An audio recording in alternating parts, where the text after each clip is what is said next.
Un roi, chapitre 16. La parole de l'Éternel fut ainsi adressée à Jéhu, fils de Hanani, contre Baécha.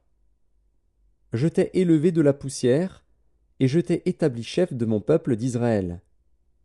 Mais parce que tu as marché dans la voie de Jéroboam, et que tu as fait pécher mon peuple d'Israël, pour m'irriter par leurs péchés, voici, je vais balayer Baécha et sa maison, et je rendrai ta maison semblable à la maison de Jéroboam, fils de Nébat. Celui de la maison de Baécha qui mourra dans la ville sera mangé par les chiens, et celui des siens qui mourra dans les champs sera mangé par les oiseaux du ciel. Le reste des actions de Baécha, ce qu'il a fait, et ses exploits, cela n'est-il pas écrit dans le livre des chroniques des rois d'Israël? Baécha se coucha avec ses pères, et il fut enterré à Tirtsa. Et Éla, son fils, régna à sa place. La parole de l'Éternel s'était manifestée par le prophète Jéhu, fils de Hanani, contre Baécha et contre sa maison, soit à cause de tout le mal qu'il avait fait sous les yeux de l'Éternel, en l'irritant par l'œuvre de ses mains et en devenant semblable à la maison de Jéroboam, soit parce qu'il avait frappé la maison de Jéroboam. La 26e année d'Asa, roi de Juda, Éla, fils de Baécha, régna sur Israël à Tirtsa. Il régna 2 ans. Son serviteur Zimri, chef de la moitié des chars, conspira contre lui. Éla était à Tirtsa, buvant et s'enivrant dans la maison d'Artsa, chef de la maison du roi à Tirtsa. Zimri entra, le frappa et le tua, la 27e année d'Asa, roi de Juda, et il régna à sa place. Lorsqu'il fut roi et qu'il fut assis sur son trône, il frappa toute la maison de Baécha, il ne laissa échapper personne qui lui appartint, ni parent ni ami. Zimri détruisit toute la maison de Baécha, selon la parole que l'Éternel avait dite contre Baécha par Jéhu, le prophète, à cause de tous les péchés que Baécha et Éla, son fils, avaient commis et qu'ils avaient fait commettre à Israël, irritant par leurs idoles l'Éternel, le Dieu d'Israël.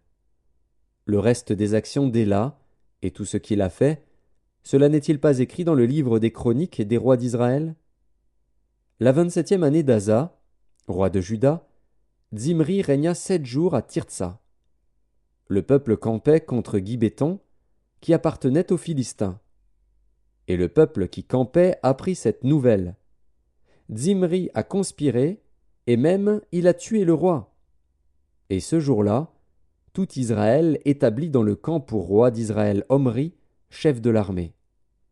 Omri et tout Israël avec lui partirent de Gibéton, et ils assiégèrent Tirtsa.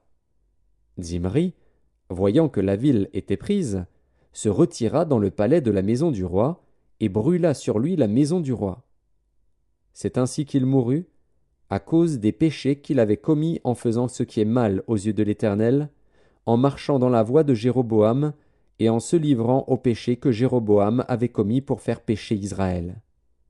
Le reste des actions de Zimri, et la conspiration qu'il forma, cela n'est-il pas écrit dans le livre des chroniques des rois d'Israël? Alors le peuple d'Israël se divisa en 2 parties. Une moitié du peuple voulait faire roi Tibni, fils de Ginath, et l'autre moitié était pour Omri. Ceux qui suivaient Omri l'emportèrent sur ceux qui suivaient Tibni, fils de Ginath. Tibni mourut, et Omri régna. La 31e année d'Asa, roi de Juda, Omri régna sur Israël. Il régna 12 ans. Après avoir régné 6 ans à Tirtsa, il acheta de Shemer la montagne de Samarie pour 2 talents d'argent. Il bâtit sur la montagne, et il donna à la ville qu'il bâtit le nom de Samarie, d'après le nom de Shemer, seigneur de la montagne. Omri fit ce qui est mal aux yeux de l'Éternel, et il agit plus mal que tous ceux qui avaient été avant lui. Il marcha dans toute la voie de Jéroboam, fils de Nebat, et se livra au péché que Jéroboam avait fait commettre à Israël, irritant par leurs idoles l'Éternel, le Dieu d'Israël. Le reste des actions d'Omri, ce qu'il a fait, et ses exploits, cela n'est-il pas écrit dans le livre des chroniques des rois d'Israël? Omri se coucha avec ses pères, et il fut enterré à Samarie. et Akab, son fils, régna à sa place. Akab, fils d'Omri, régna sur Israël la 38e année d'Asa, roi de Juda. Akab, fils d'Omri, régna 22 ans sur Israël à Samarie. Akab, fils d'Omri, fit ce qui est mal aux yeux de l'Éternel, plus que tous ceux qui avaient été avant lui. Et comme si c'eût été pour lui peu de chose de se livrer au péché de Jéroboam, fils de Nebat, il prit pour femme Jézabel, fille d'Edbaal, roi des Sidoniens, et il alla servir Baal et se prosterner devant lui. Il éleva un autel à Baal dans la maison de Baal qu'il bâtit à Samarie, et il fit une idole d'Astarté.